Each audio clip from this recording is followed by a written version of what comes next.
A very good morning, treasurers. This is your host Parthesh Shah from Fintech, and you are listening to Night Snippets. Here is what you need to know before going into trade for 1st November 2021, the start of Diwali festive season. In the international market, investors are eyeing Fed Chairman Jerome Powell's FOMC policy statement on Wednesday.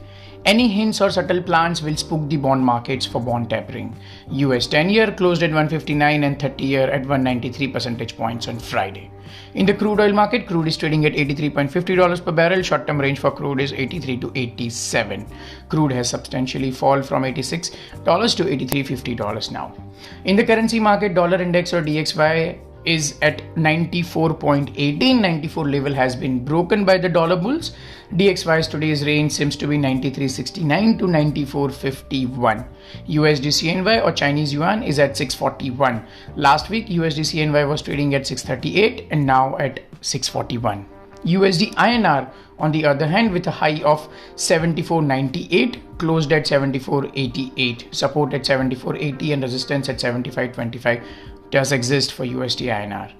The trading strategy for currencies: on Wednesday, FOMC policy statement would come and most probable outcome would be bond buying tapering. Fed will try to calm the markets, reinforcing that they are not increasing the rates anytime soon, but the rest of the central banks across the world have started lifting the rates up, and investors believe Fed will also have to do the same sooner rather than later, as inflation is not transitory. Dollar bulls are excited about tapering news and took DXY above 94 levels again in a single day. USD INR may face some pressure and expect rupee to inch towards 75.50 now if bond tapering happens. Do not try to go short in USD INR, as the probability of USD INR crossing 75 levels and then 75.50 is high based on the outcome of the Fed event. In the domestic market, RBI's announcement for a 28-day RRR is seen as a stage setting for reverse repo hike in December MPC meeting. Yields, after falling because of a heavy short covering in the last week, rose again yesterday as the auction cutoff results were not in line with the expectations. 29th October 2021, GSEC auction cutoffs were 610 cutoffs were at 638, GOI FRB 2028 at 437 and 676 2061 at 707. 610 2031 cutoff was very high and hence the market fell. RBI accepting rupees 13,000 crore with no devolvement in the last couple of months is a clear signal that RBI is ready for gradual increase in yields. There was a time when RBI was cancelling or devolving auctions with 590, 595, 605 yields, and now RBI is accepting at 638 yield levels, which is a clear signal of an end of an ultra accommodative policy stance. 563 2026 closed at 576 versus 573 the previous trading day.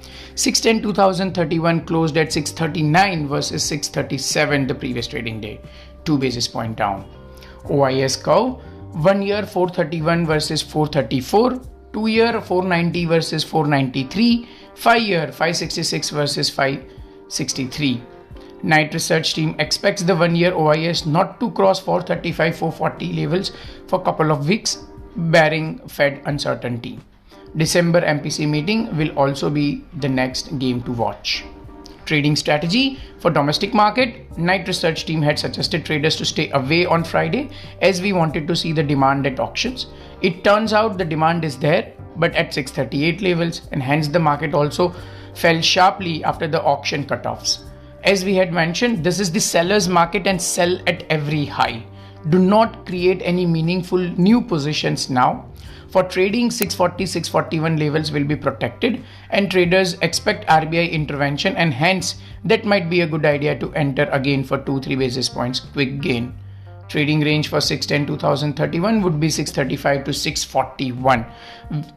Yields have not crossed 640 levels yet, as traders anticipate that is the level where RBI intervention will come, and hence that's the level to enter.